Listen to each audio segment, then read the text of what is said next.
जय श्रीराम. दशरथ राजाला मिळालेले पायसदान हे आज आपण श्रवण करणार आहोत. काही वर्षांनी अज राजा मरण पावला. त्यानंतर अयोध्येचे राज्यपद दशरथाकडे आले. दशरथ फार पराक्रमी राजा होता. त्याला अनेक स्त्रिया होत्या.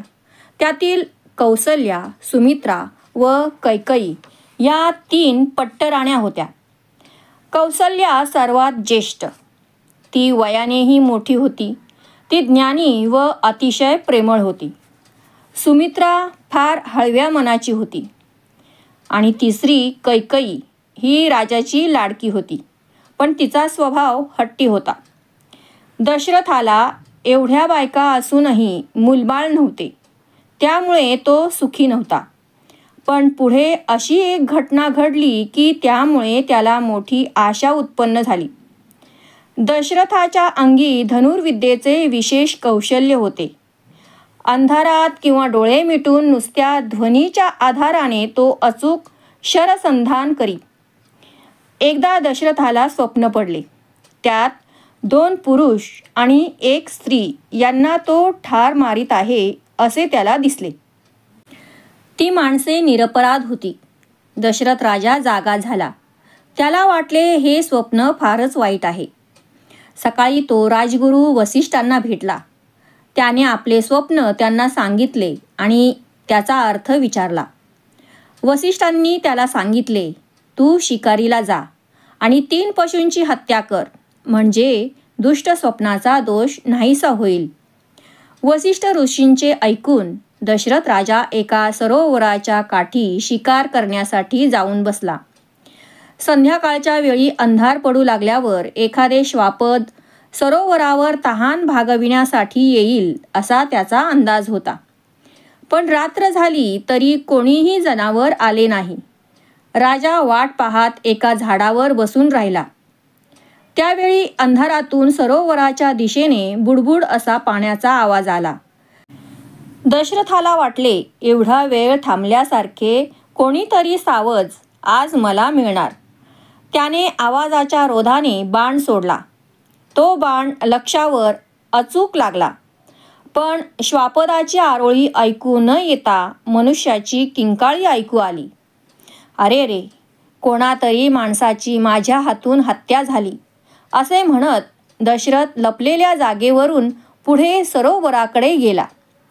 तेव्हा तेथे त्याला एक तरुण तपस्वी छातीत बाण लागून पडलेला दिसला. त्याच्याजवळ कमंडलू पडलेला होता. राजाला फार वाईट वाटले. तो पटकन त्या तरुणाजवळ बसला. तो तरुण विव्हळत होता. दशरथ राजा म्हणाला, बाळ, माझा फार मोठा अपराध झाला.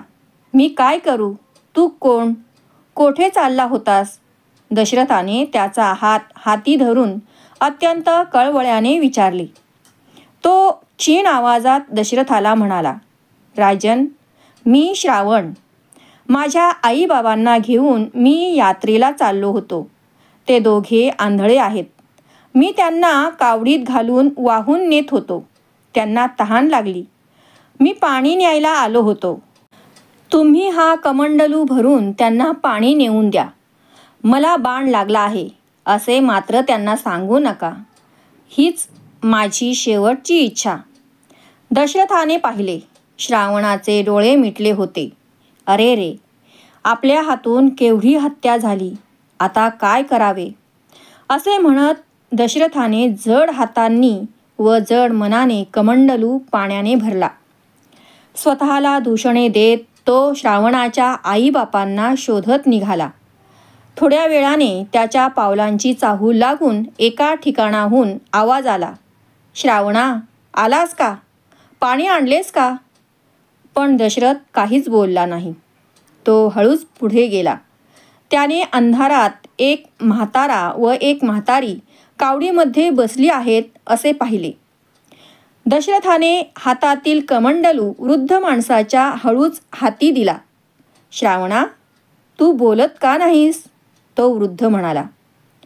पण दशरथ अगदी काही बोलेना. तेव्हा तो वृद्ध म्हणाला, तुला काय झाले? भलत्याच वेळी तुला पाणी आणायला धाडले याचा तुला राग आला का? तू बोलला नाहीस तर मी पाणी पिणार नाही. तेव्हा दशरथाचा नाईलाज झाला. दशरथाने त्यांना आपली ओळख करून दिली आणि आपला बाण लागून त्यांचा मुलगा घायाळ झाल्याचे सांगितले. वृद्धाने खोदून खोदून विचारले, तेव्हा श्रावण मरण पावला असे दशरथाला सांगावे लागले. त्यावेळी त्या दोघांनी जो हंबरडा फोडला तो ऐकून दशरथाच्या हृदयाचे पाणी पाणी झाले. ते वृद्ध दाम्पत्य श्रावणाच्या आठवणी काढून रडू लागले. त्या दोघांचे प्राण कासावीस होऊ लागले. दशरथाला ते वाटेल तसे बोलू लागले. शोक आणि संताप अनावर होऊन त्यांनी दशरथाला शाप दिला. राजा, तू आमच्या मुलाला मारलेस, केवढा अविचार केलास. आता आम्ही जगत नाही. श्रावण श्रावण करीत आता आमचे प्राण जातील. आम्ही जसे पुत्रवियोगाने प्राण सोडित आहोत तसाच तूही पुत्रविरहाने हाय हाय करीत प्राण सोडशील. श्रावणा, कसा रे आम्हाला सोडून गेलास. हे पहा, आम्ही आलोच तुझ्या मागे.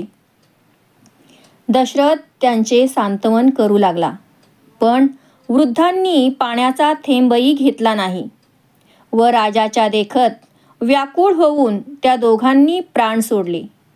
राजाला अत्यंत दुःख झाले. 2 पुरुष आणि 1 स्त्री स्वप्नाप्रमाणेच आपल्यामुळे मरण पावली ह्याची त्याला प्रचिती आली. त्याने त्या तिघांवर स्वतः अग्निसंस्कार केले. राजा दशरथ अस्वस्थ मनाने अयोध्येत आला. वसिष्ठांना त्याने सर्व सांगितले. नंतर त्या शापाचा विचार करता करता त्या शापातील वरदान त्याच्या लक्षात आले. पुत्रवियोगाने आपला मृत्यू आहे हे जर खरे ठरावयाचे असेल तर आपल्याला पुत्र होणार, अशा विचाराने त्याच्या अंतःकरणात आनंदाची एक उर्मी उठली. पुढे 12 वर्षे पृथ्वीवर दुष्काळ पडला. दैत्यांचा राजा वृषपर्वा व दैत्यगुरु शुक्राचार्य यांनी देवांशी युद्ध केले. त्यात देवांचा पराभव झाला. त्यावेळी इंद्राचे काम थांबले. पाऊस पडेनासा झाला. देवगुरु बृहस्पतीने इंद्राला एक युक्ती सांगितली. तो म्हणाला, इंद्रा, अयोध्येचा राजा दशरथ हा महापराक्रमी आहे. त्याला जर तू सहाय्यास बोलावलंस तर तो दैत्यांना पराभूत करू शकेल. तेव्हा इंद्राने अयोध्येत स्वतः येऊन दशरथाला देवांच्या मदतीला बोलावले. दशरथ युद्धासाठी निघाला. तेव्हा कैकेयी त्याच्याबरोबर गेली. वृषपर्वा आणि दशरथ यांचे घनघोर युद्ध झाले. त्यात वृषपर्वा पराभूत झाला. कैकेयी दशरथाच्या रथातच होती. शुक्राचार्यांनी क्रोधिष्ठ होऊन एकदम दशरथावर जोराची शरवृष्टी सुरू केली. त्यांनी एका बाणाने दशरथाच्या रथाचा अक्ष मोडून टाकला. तेव्हा रथ एका बाजूस कलला. तेवढ्यात कैकेयी खाली उतरली आणि तिने आपल्या हातांनी रथ उचलून धरला. तेवढ्यात दशरथाने शुक्राचार्यांना अनेक अस्त्रांनी पळवून लावले. सर्व दैत्यांचा पराभव झाला. देव रथाभोवती जमले. ते कैकेयीचा व दशरथाचा जय जयकार करू लागले. तेव्हा कोठे दशरथाच्या लक्षात आले की कैकेयी रथाजवळ उभी असून तिने रथ तोलून धरला होता. कैकेयीवर तो प्रसन्न झाला. तो म्हणाला, प्रिये, केवळ तुझ्यामुळेच हे युद्ध जिंकले गेले. तेव्हा मी तुला 2 वर देऊ इच्छितो. या युद्धाच्या धुमश्चक्रीत कैकेयी वर कोठे मागणार? ती म्हणाली, नाथ, आता मी वर काय मागणार? पुढे कधी वेळ येईल तेव्हा मी ते मागेन. तेव्हा ते वर द्याल असे वचन द्या, म्हणजे झाले. तेव्हा दशरथाने देवांसमक्ष तिला तसे वचन दिले. कैकेयीकडून हे पराक्रमाचे कृत्य कसे झाले? तिच्या अंगी एवढी शक्ती कशी आली? ही कैकेयी कोण? कैकेयी माहेरी होती तेव्हा तिच्या वडिलांकडे एक साधू राहिला होता. कैकेयी त्यावेळी अल्लड होती. त्या साधूची सेवा करण्याचे काम कैकेयीला राजाने सांगितले होते. ती रोज त्याची पूजा करीत असे आणि सर्व प्रकारे सेवा करीत असे. एकदा तो साधू ध्यान करीत बसला होता. त्यावेळी कैकेयीच्या मनातील खोडकरपणा जागृत झाला. तिने थोडेसे काजळ घेऊन साधूच्या तोंडाला लावले. समाधी उतरल्यावर साधूने पाहिले कैकेयी हसत होती.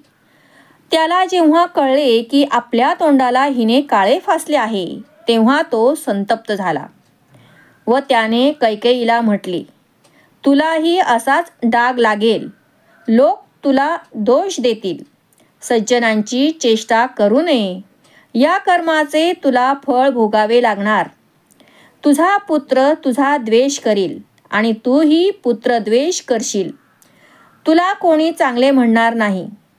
कैकेयीने घाबरून त्या साधूची क्षमा मागितली. ती रडू लागली. तेव्हा साधू तिथे येऊन म्हणाला, आतापर्यंत तू माझी ज्या हातांनी सेवा केलीस त्या हातांत खूप शक्ती येईल व त्या शक्तीने तू आपल्या पतीला संकट काळात मदत करू शकशील. त्या साधूने दिलेल्या आशीर्वादामुळेच कैकेयीला रथ उचलण्याची शक्ती आली होती. युद्ध झाल्यावर दोघांनी दशरथाला विचारले, तुला पुत्रसंतान आहे काय? तेव्हा राजा म्हणाला, नाही, पण शांता नावाची माझी एक मानलेली कन्या आहे. देव म्हणाले, तुला पुत्रसंतान हवे असेल तर आम्ही तुला एक उपाय सांगतो. पुत्रकामेष्टी नावाचा यज्ञ आहे, तो तू कर. पण त्यासाठी शृंग ऋषी पुरोहित म्हणून हवा. तो ऋषी कोण? विभांडक ऋषींचा मुलगा ऋष्यशृंग हा पूर्ण ब्रह्मचारी आहे. त्याच्या अंगी विलक्षण सामर्थ्य आहे. तो जिथे जाईल तेथे पर्जन्य येतो. सृष्टीला नवा शृंगार सजतो. तो नगरात येणार नाही, पण देवांगनांनी त्याला मोहित करून न्यावे आणि त्याला यज्ञाचा पुरोहित करावे. दशरथाने ते मान्य केले. तेव्हा काही देवांगनांनी ऋष्यशृंगाला मोहविण्याचे ठरविले. विभांडक ऋषी आश्रमात नाहीत अशी वेळ साधून त्यांनी ऋष्यशृंगाला अनेक अद्भुत गोष्टी दाखवून लोभ उत्पन्न केला. त्याला त्या वस्तू मिळण्याचे आमिष दाखवून अयोध्येला घेऊन आल्या. दशरथाने त्याचा मोठा सन्मान केला. यज्ञासाठी ऋषी जमले होते. त्यांनी त्याचा सन्मान केला. त्याला यज्ञाचे मुख्य पुरोहित पद दिले. दशरथाने आपली मानलेली मुलगी शांता हिचे लग्न ऋष्यशृंगाशी लावून दिले. यज्ञ सुरू झाला. विभांडक ऋषींना कळले की ऋष्यशृंगाला भुलवून अयोध्येत नेले आहे. तेव्हा ते रागाने अयोध्येत आले. पण तेथे आपल्या मुलाला यज्ञाचा मुख्य पुरोहित केले आहे व लोक त्याचा मोठा मान करीत आहेत हे पाहून त्यांना समाधान वाटले. दशरथ राजाने त्यांचाही आदरपूर्वक मोठा मान सन्मान करून त्यांना यज्ञासाठी ठेवून घेतले. यज्ञ समाप्त झाला. त्यावेळी यज्ञातून एक भव्य पुरुष प्रकट झाला. यज्ञासाठी अनेक ऋषी जमले होते. त्यांनी त्या यज्ञ पुरुषाचा सन्मान केला. त्याने दशरथ राजाच्या हाती पायसाने भरलेले एक सुवर्ण पात्र दिले व तो म्हणाला, राजा, मी यज्ञपुरुष आहे. तू ज्या इच्छेने हा यज्ञ केलास ती तुझी इच्छा लवकरच पूर्ण होईल. त्यासाठी हे पायसदान घे आणि ते तुझ्या तिन्ही पट्टराण्यांना दे. त्याच्या प्रभावाने त्यांना पुत्र होतील. असे बोलून यज्ञपुरुष पायस पात्र दशरथाला देऊन गुप्त झाला. राजाने पायसाचे 3 भाग केले. त्यातील एक कौसल्याला दिला, नंतर दुसरा सुमित्रेला दिला व शेवटी तिसरा कैकेयीला दिला. कैकेयी मोठी मानी होती. तिला अपमान वाटला. राजाने आपल्याला तेवढा शेवटी प्रसाद दिला असे वाटून ती रुसली. कौसल्याने व सुमित्रेनेही पायस ठेवून घेतले. कैकेयी पायस घेईना. तिने पायसाचे पात्र तसेच समोर ठेवले. दशरथ तिची समजूत घालीत होता. तेवढ्यात एक अद्भुत घटना घडली. आकाशातून एक घार यज्ञ मंडपात घुसली. तिने आपल्या पंजात कैकेयी समोरील पायसाचे पात्र धरले व ती क्षणार्धात दिसेनाशी झाली. सर्व लोक पाहत राहिले. सर्वांनाच कैकेयीची कीव आली. कौसल्या व सुमित्रा यांनी आपल्या प्रसादातून अर्धा भाग काढून कैकेयीला दिला. कैकेयीने आपले दुःख आवरले. मग तिन्ही राण्यांनी पायस प्रसाद प्राशन केला. त्यानंतर यज्ञाला आलेल्या ऋषींना व ब्राह्मणांना दक्षिणा व उत्तमोत्तम वस्त्रे प्रावरणे देऊन दशरथाने त्यांची बोळवण केली. कालांतराने तीनही राण्या गरोदर राहिल्या. दशरथाला नवी आशा उत्पन्न झाली. प्रजाजनांना उत्कंठा व आनंद वाटत होता. घारीने जे पायस पात्र पळवले त्याचे पुढे काय झाले? घार उडत उडत ऋष्यमुख पर्वतावर गेली. तेथे केसरी नावाच्या वानराची पत्नी अंजनी नावाची वानरी एका शिळाखंडावर बसून तप करीत होती. अनेक वर्षे तप केल्यावर तिला शंकर प्रसन्न झाले होते. तिने चिरंजीव महाप्रतापी वज्रदेही पुत्र व्हावा असा वर मागितला होता. शंकराने तिला सांगितले, तुझी इच्छा पूर्ण होईल, पण त्यासाठी तू हातांची ओंझळ करून डोळे मिटून ध्यानस्थ बसून राहा. लवकरच तुझ्या हातात वाऱ्याने उडून प्रसाद येऊन पडेल. तो प्रसाद तू खा, म्हणजे तुला सद्गुणी आणि महान पराक्रमी असा पुत्र होईल. तो 11वा रुद्र अंश रूपाने जन्म घेऊन येईल. त्याप्रमाणे अंजनी बसली होती.